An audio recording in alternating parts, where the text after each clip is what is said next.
Okay, gang, so now we've kind of exited the realm of carboxylic acids, and now we're going to kind of zoom in on those four functional groups that we kind of saw come about in the carboxylic acid series, right? We saw that from carboxylic acids we can make things like esters, acid anhydrides, acid halides, and amides through the addition elimination mechanism, right? Well, it's time to see what kind of chemistry we can do with these functional groups. But before we kind of get into attacking them, doing reactions with them, and all that jazz, I kind of want to talk about the relative reactivities of these four functional groups. Who's the most reactive? Who's the least reactive? Why is that the case? You know, pretty much how we kind of do an intro to every other series on GeoChem.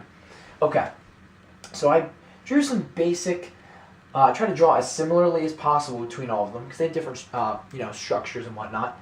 Similar sized, acid halide, or as an acid chloride, acid anhydride, an ester, and an amide, right? So what I'm going to tell you is that going this way, moving from the amide to the acid chloride, amides of all the carbonyls in general are the least reactive, the least susceptible to nucleophilic attack. On the other hand, I'm going to tell you that things like acid chlorides, and more generally acid halides like acid bromides, acid chlorides, these are your most reactive carbonyl functional groups, right? They are the most susceptible and the most readily available to undergo nucleophilic attack. Why is that the case? Well, think about it, right? In every scenario, right, we would attack this carbonyl in an addition elimination type of manner, right? We'd have something come in and attack. These electrons would kick up. We'd form our tetrahedral intermediate. These electrons would swing back down, and we kick off our good leaving group, right? Let's look at what that good leaving group would be in every scenario. Here, our good leaving group would be Cl-. That's an excellent leaving group, right? That would be totally fine with just jumping off, right? That definitely explains why acid chlorides, and more generally acid halides, right, because Br- would be the leaving group in an acid bromide, that's why they're so reactive and good. On the other hand, let's think about this structure right here. If we attacked this carbon, right, we'd kick up the electrons onto this oxygen, the electrons would swing back down, and we'd kick off this big chunk right here. Now, that looks kind of silly, right? Because, right, we would break this bond. Think about what that is.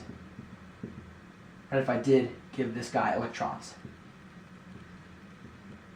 Well, look at that. The leaving group is resonance stabilized, right? So this big clunky piece, even though it looks massive, is a great leaving group because when it gets kicked off, whatever charge it's given can be delocalized through resonance, a stabilizing factor. Moving on over here, right? We would need to protonate this group, but if we attack this carbon, kick up electrons, all that jazz, right? We need to protonate, otherwise we kick off something like this, right? Not a great leaving group. There's no resonance stabilization given, as well as it's not a good leaving group on its own, right? This is ethoxide, not the best leaving group. On the other hand, let's look at the amide, right? If we kick up electrons due to attack, kick them back off, and we broke this bond and produced this as our leaving group, look at the nightmare this is. Nitrogens with minus charges are never a good thing to ever produce as a leaving group. Because think about this. Nitrogen alone, like ammonia, is a relatively okay base. If you put a negative charge on this, this is a strong reactive base, right? And good leaving groups are weak, stable bases, right? This is a big no-no to produce as a leaving group. And this is a tribute to the fact is why amides are terrible carbonyls to attack, and they're not great at doing SN2, nucleophilic attack.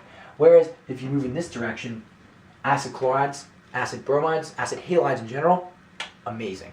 Okay, so basically what we're going to do in this series, now that we have a little intro, is we're just going to walk through each of these functional groups. We're going to see what kind of reactions we can do with them, what things we can attack them with, and kind of how that shakes out. All right, let's get to it.